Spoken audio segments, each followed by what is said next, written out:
Previously on Patrick Explains. Patrick, we need to talk about this. You've been living in the barn for months, lying to us, and only emerging to rant about movies.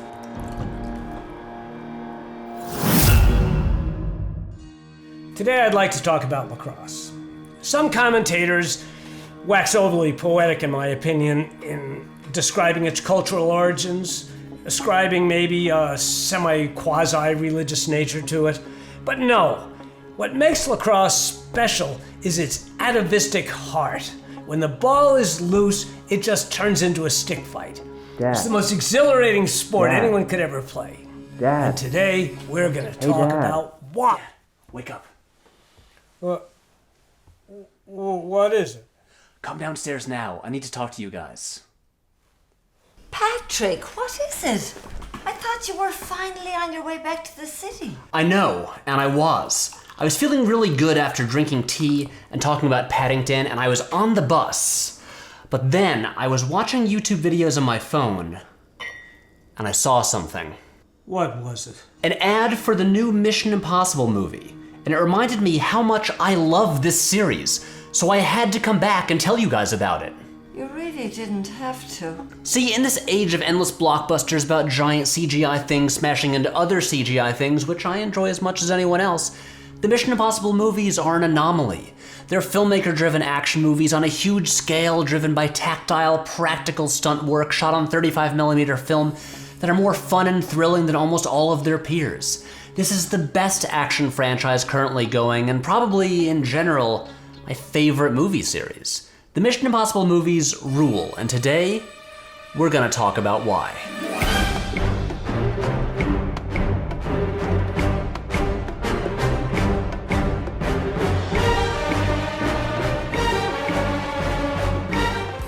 So, Mission Impossible. The series is based on an old TV show I've never seen and know very little about. It kicked off in 1996, and in the 22 years since then there have been 5 and about to be 6 movies. It's a series about spies who work for the IMF, aka Impossible Missions Force, and they do impossible missions. But most often they seem to get disavowed by the IMF and have to go rogue in order to save the world, but honestly, the stories don't really matter. What does matter though is Tom Cruise. Yeah, baby. Obviously, you can't talk about Mission Impossible without talking about Tom Cruise, and yes, I know he's crazy and part of a terrifying and bizarre cult, but you know what? I don't really care. What I do care about is that he's our greatest living movie star and arguably America's greatest export, and to really understand Mission Impossible, you need to understand Tom Cruise as a movie star. See, Cruise's career can be divided into eras. The first era is 1981 to 1994, in which he rose from obscurity to become the biggest movie star in the world. This era was defined by 2 types of movies. Ones in which he was the best at something, then people doubt that he's the best, and then he proves that he really is the best, and movies where he plays a supporting role to a legendary actor like Newman, Hoffman, or Nicholson. In this era, you can see Cruise wants to be the best, but to be the best, he wants to work with the best and learn from the best. And then in 1996, you have the start of the next era, which lasts until about 2005. This is when Cruise teams up with Paula Wagner to start producing his own movies. He starts only working with the best directors, and he lets them use him in fascinating new ways. So you get movies like Jerry Maguire, Eyes Wide Shut, Magnolia, Minority Report, and Collateral. He plays a lot of characters who seem like they're the best, but then they lose everything and have to grow into better people. And the other key part of this era is that he finally launched his own franchise, which becomes representative of the whole era, and that franchise is, obviously, It's Mission Impossible. the Mission Impossible series is great for the same reasons the Alien series is great. Each film feels completely different and is distinctly the work of a particular filmmaker, but unlike the Alien series, here the ratio of good movies to bad movies is way higher. Cruise took the general premise of the TV show, turned the show's hero into a villain who dies in the first movie. That pissed some people off, but I don't care, and created a new character for himself. The series has almost no continuity and is essentially a vehicle for new directors to come in, use a few continuing elements, and make their version of a spy movie, driven by classical analog filmmaking and increasingly insane stunt work. So, let's get into it. To kick the series off, Cruise enlisted Brian De Palma, one of the all-time great directors of thrillers and suspense films, who's responsible for classics like Blowout, Dressed to Kill, and Carrie. Cruise plays Agent Ethan Hunt, and when his whole team gets murdered during an operation, the IMF suspects him of being a traitor and disavows him, so he has to go on the run and play multiple sides against each other to clear his name and find the actual traitor. But the story doesn't really matter. It's really just a framework for De Palma to go full De Palma. We're talking zooms, split diopter shots, POV tracking shots. I mean, the opening shot of the movie has multiple levels of voyeurism in it. This is a movie where dialogue scenes are shot like this. Kittredge, you've never seen me very upset. All right, Hunt. Enough is enough. De Palma gets to show off and concoct several big, elaborate suspense sequences, with the Langley heist in the middle of the film being an all-time classic. It doesn't make the spy lifestyle look as sexy as the Bond movies, but it makes it look exciting. The movie bounces from Kiev to Prague to Virginia to London to Paris, and they got Rob Bottin, the genius behind the effects and The Thing and Total Recall, to design the effects for the masks that the characters use and rip off their faces all the time. The plot of this movie is almost impossible to explain, but it doesn't matter. These movies are about the feeling of danger, the thrill of that very moment, and the pleasure of watching pros execute impossible plans. And it's also a vehicle for Cruise to do what he does better than anyone: be focused, frantic, charming, and yeah, run a lot. I'm going to grade Cruise's running for each of these movies, and this one gets a 3 out of 5. And then there's Mission Impossible 2.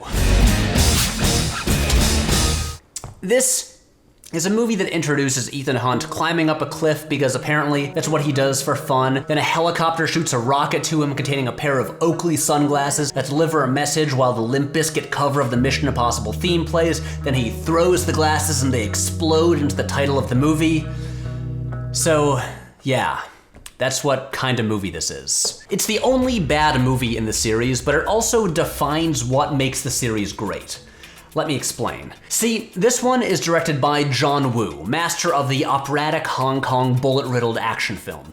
And he turns this movie into something that doesn't even seem like it's in the same series as the first film. You know, let's call it Kickin' Impossible. You could go. Let's call it Kickin' Impossible.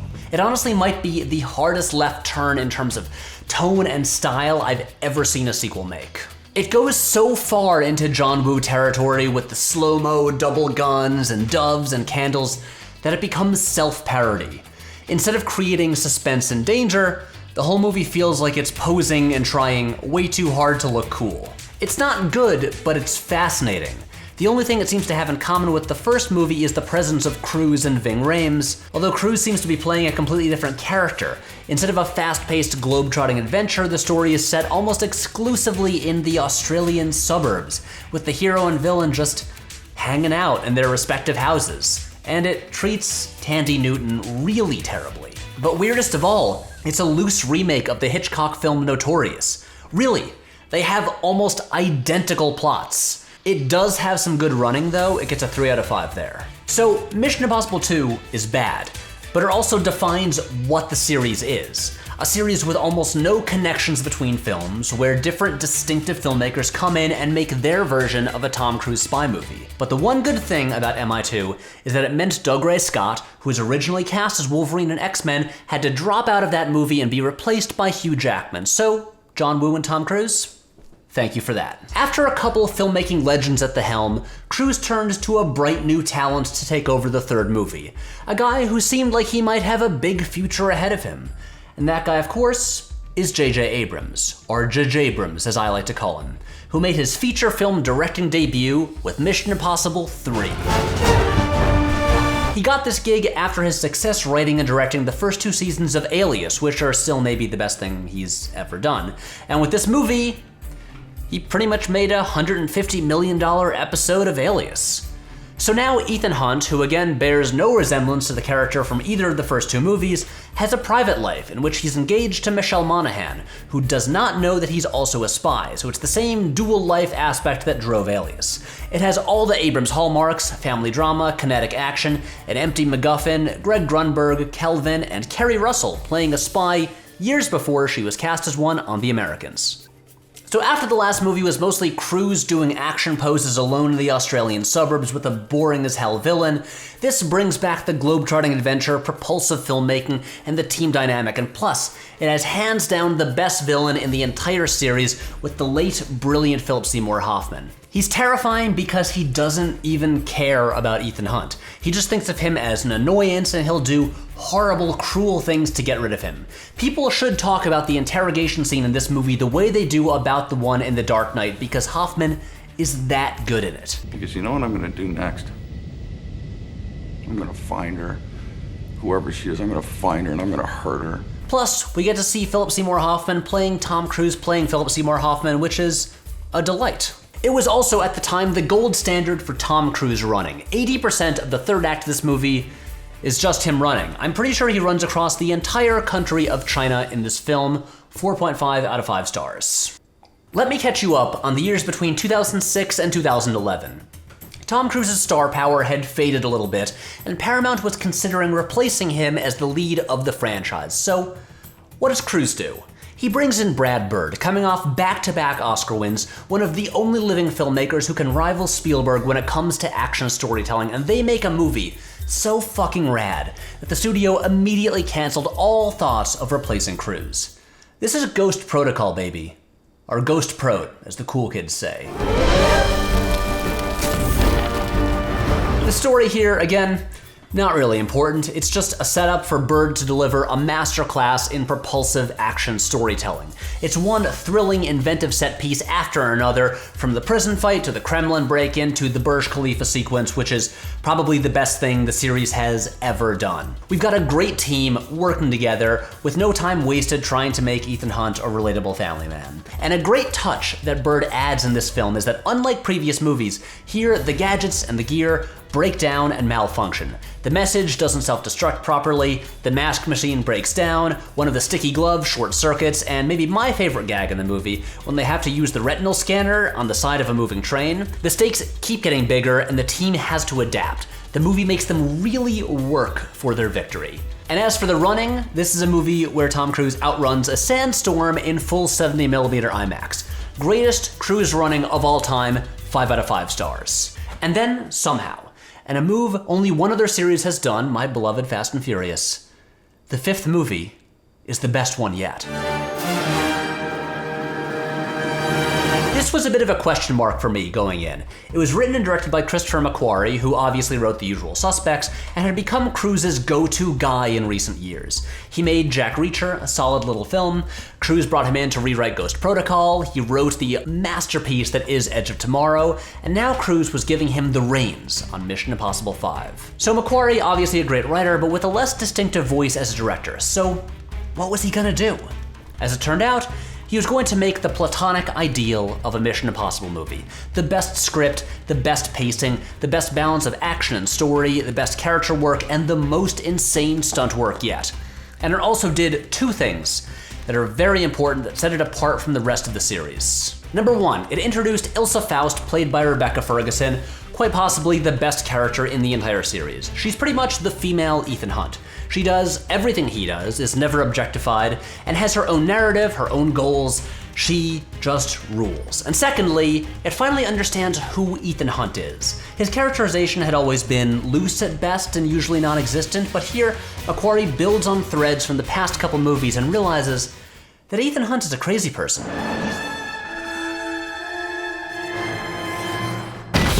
He's fanatically obsessed with his job, he's hyper-competent to the point that he'll memorize thousands of bank account numbers to stop a villain.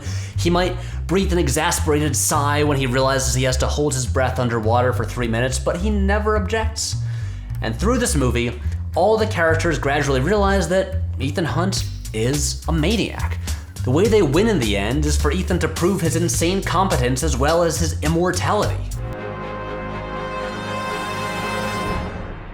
But beyond that, the movie just fucking moves. Cruise arrives in the movie mid-run, and within minutes is doing the craziest stunt the series has ever seen. It knows exactly what to do with every supporting cast member.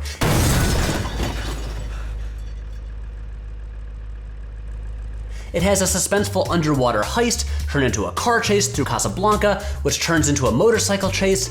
It gives Alec Baldwin a magnificent collection of ridiculous, meaty lines to sink his teeth into, like his speech about the power of Ethan Hunt. Hunt is the living manifestation of destiny. And for Cruise running, it gets a solid 4 out of 5, mostly for this great shot. It's a deliriously entertaining piece of action filmmaking that stands above and apart from the majority of blockbusters from the past 5 years. And there's a new one coming soon. For the first time in the series, a Mission Impossible director is returning to helm a second film. Macquarie is back and apparently making a direct sequel to Rogue Nation. The trailer is, like, maybe not even really joking, my favorite movie of 2018 so far.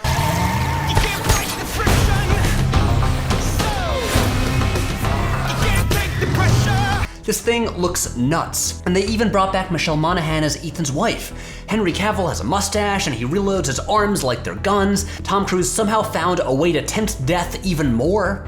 Early on in Rogue Nation, Ethan Hunt receives a message via a vinyl record, a moment directly pointing out the analog nature of these films. When every other blockbuster seems to be designed by VFX teams, the Mission Impossible films rely on real filmmaking craft and classic physical action, and it's because Tom Cruise is obsessed with doing things that way. Every one of these movies is shot on film, not digital, because as cinematographer Robert Elswit once said in an interview, quote, Tom Cruise has a kind of visceral hate of the electronic image on a motion picture. It's why Cruise is an unknowable maniac. He's dedicated his whole existence, frequently risking his life to make the best cinematic entertainment possible. And to that, all I have to say is, mission accomplished! So for the record, my ranking of the series goes 5, 1, 4, 3, 2, but they're all good except for 2. And because I'm an obsessive weirdo, I will go further and rank everything in the series. So my top 5 self-destructing messages go busted payphone, in-flight movie, instant camera, vinyl record, sunglasses. My top 5 mask tears go opening of the first movie, dead Julia, the dead body and Hunt escape, Lee and Phelps on the train. My top 5 team members who only appeared in one movie go Paula Patton, Emilio Estevez, Maggie Q, Jonathan Rhys-Meyers, Kristen Scott Thomas, and then in last, the Australian guy from 2. My top 5 IMF directors go Kittredge, Baldwin, Fishburne, Wilkinson, Hopkins, and my top 5 set pieces in the series go Burj Khalifa, Langley, Opera, Train, and the water to chase scene. And finally, what about the future of the series after the 6th movie? What do I want to see? Well, Cruise is 55 years old right now, and the hard truth is that he has a limited amount of time left in which he'll be able to do these insane, death-defying stunts. So even though I have no idea what's going to happen in Fallout, here's what I would like to see in the future of the Mission Impossible series. Make one more movie, just MI7, that's it, and to direct get either Park Chan-wook, Gore Verbinski, Bong Joon-ho, or Johnny To.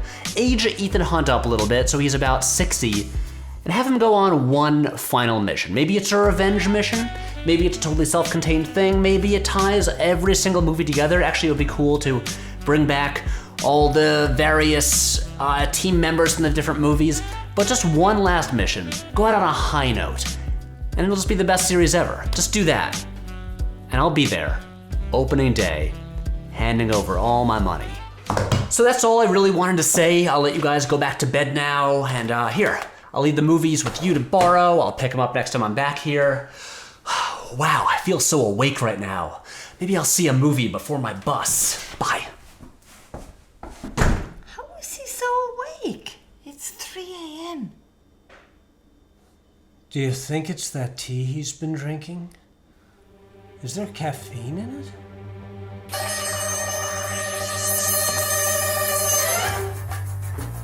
I need to be louder. No, you don't. You don't. Oh, okay, good. Guys, let's do it again. I'm half dead. Ready? Oh, wait, no, we have to sit down. You have to stand up. What do you got? Stand up and then sit down. Would you get up? You gotta sit down. Okay. Right. Stand up. Good girl. Okay, ready, guys? Okay. Yeah. Hey guys, welcome back, and thank you so much for watching. Hello from my parents' house, where I'm currently house sitting while they're on vacation. So, usual outro stuff, we now have merch available, cool shirts based on the videos, so there's a link in the description. check those out. If you want to help us keep making these videos, but also make them bigger and more ambitious and cooler, then check out the Patreon. Subscribe to our podcast, We Heart Heartnet. New episodes drop every Tuesday morning. And of course, follow me on all the social medias if you want to yell at me about stuff and get updates on what we're working on. And now I have to get back to work because Jake and I are finally writing the second draft of the screenplay we wrote over a year ago. Stay tuned. I'll see you next week.